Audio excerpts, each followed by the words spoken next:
Welcome once again students to my YouTube channel. आज के इस वीडियो में हम क्लास 10th के चैप्टर 11 के कुछ इंपॉर्टेंट क्वेश्चन सॉल्व करेंगे। तो आइए एक्सरसाइज 11.1 का फर्स्ट क्वेश्चन देखिए। Find the area of a sector of a circle with radius 6 centimetre if angle of the sector is 60 degree. इसमें आपको एंगल दे रखा है 60 डिग्री थीटा की वैल्यू और रेडियस आर की वैल्यू दे रखी है 6 सेंटीमीटर। तो आपको डायरेक्ट फॉर्मूला इसमें अप्लाई करना है। तो लेट्स स्टार्ट। देखो इसमें हमें थीटा की वैल्यू दे रखी है 60 डिग्री और आर की वैल्यू हमें गिवन है 6 centimetre.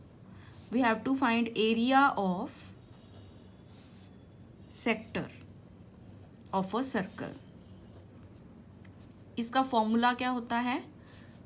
Theta upon 360 into pi r square. तो थीटा की वैल्यू 60 रखनी है हमने, पाई की वैल्यू 22/7, आर की वैल्यू 6। तो आर का स्क्वायर है तो 6 दो बार मल्टीप्लिकेशन में आएगा। अब आप इसको सॉल्व कर लीजिए। ये 6 पर कट जाएगा, ये 6 से 6 कट गया तो ये बन गया 22 इंटू 6/7।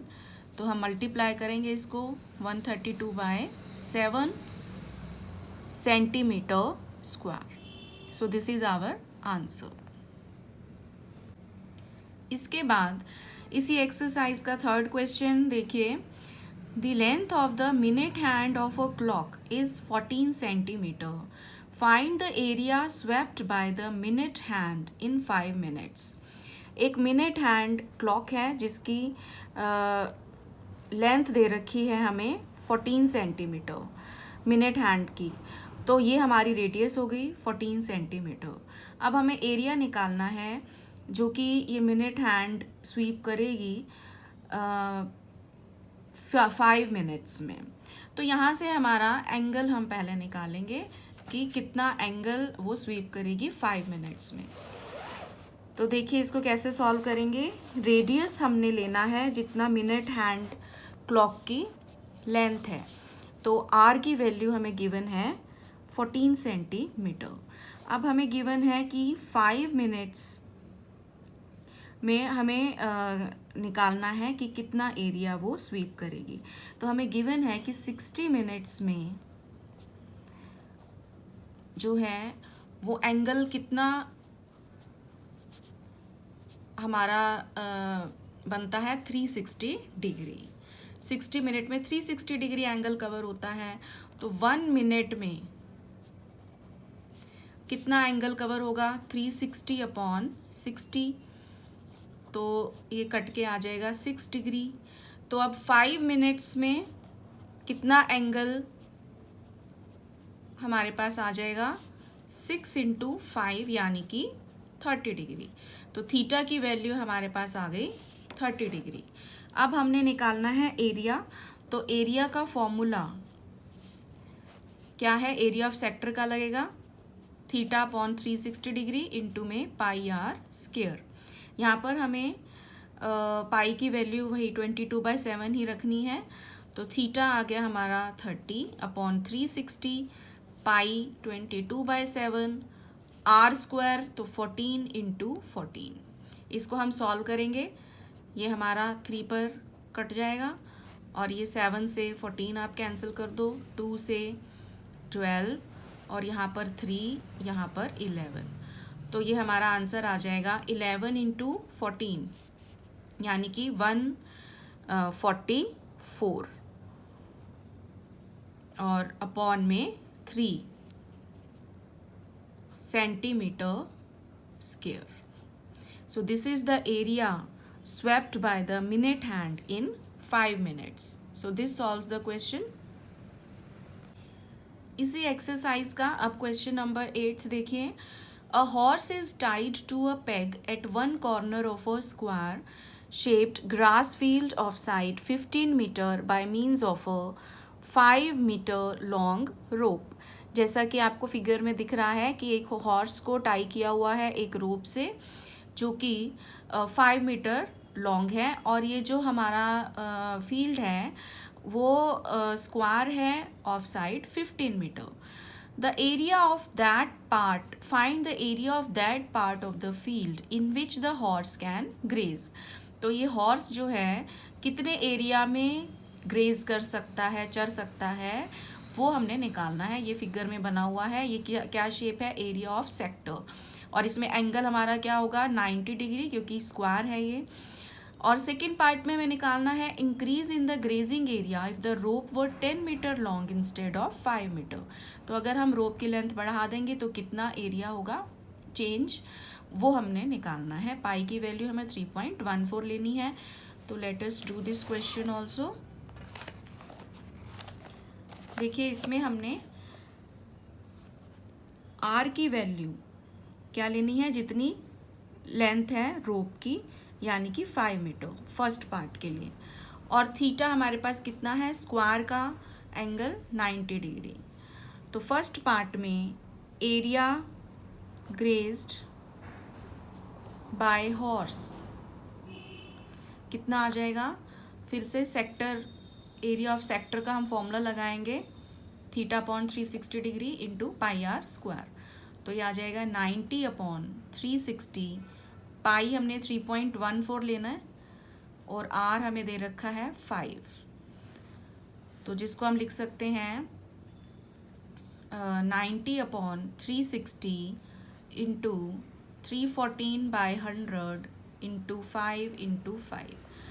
तो यहाँ से 0 से 0 कैंसिल हो गया, ये 4 आ गया. और 5 पर आप इसको कैंसिल करेंगे, ये 5 इंटू 5 25, ये 4 से कट जाएगा. फिर आप इसको 2 से कैंसिल कर दो तो ये बन गया 157 अपॉन 8 मीटर स्क्वायर, जिसको हम पॉइंट में भी लिख सकते हैं. पॉइंट में आ जाता है 19.625 मीटर स्क्वायर.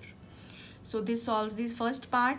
अब सेकेंड पार्ट में हमें इंक्रीज इन एरिया निकालना है अगर रोप की लेंथ 10 हो जाए.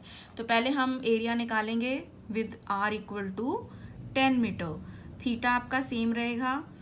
तो एरिया ग्रेज्ड बाय हॉर्स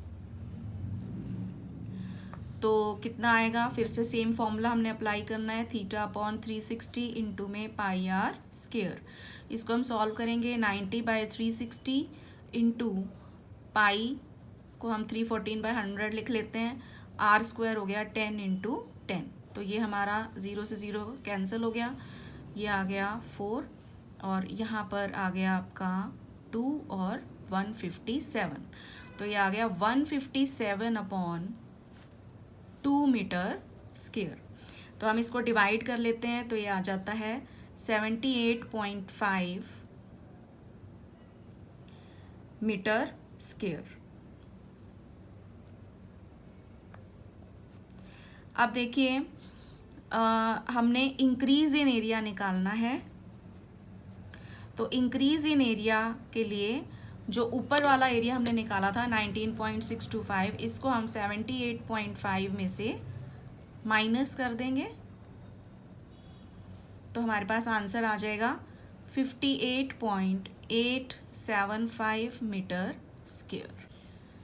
इसके बाद इसी एक्सरसाइज का 14 क्वेश्चन 1 मार्क जो ऑप्शन MCQs आते हैं उनके लिए बहुत इंपॉर्टेंट है. Area of a sector of angle P of a circle with radius R is. इसमें हमें 4 ऑप्शंस दी गई हैं और हमें पता है कि area of sector of angle P with radius R, इसका फॉर्मूला क्या होता है? अगर एंगल P है P अपॉन 360, पाई रेडियस हमें दे रखा है R, पाई R स्क्वायर. ये हमारे पास फॉर्मूला होता है एरिया ऑफ सेक्टर का. तो अब इसमें से इन ऑप्शंस में से जब हम चेक करेंगे तो फर्स्ट ऑप्शन तो हमारी वैसे ही गलत है क्योंकि इसमें 2 पाई R लिखा है यहाँ पे. सेकेंड ऑप्शन में भी आपकी ये गलत है क्योंकि P अपॉन 180 है, यहाँ पर 360 होना चाहिए. फिर सी ऑप्शन में फिर से यहाँ पर R है, R स्क्वायर होता है फॉर्मूला में, 2 पाई R दे रखा है, वो भी गलत है. और जो फोर्थ ऑप्शन है, अब अगर हम इसको चेक करें तो यहाँ पर 2 πr², 2 से अगर हम 720 को डिवाइड करें यहाँ पर 360 रह जाएगा, तो it will become p/360 πr². तो our answer will be option D. So in this way we can solve this question. So these are some useful important questions of chapter 11 of class 10th. So if you find this video useful, please subscribe my channel. Thank you.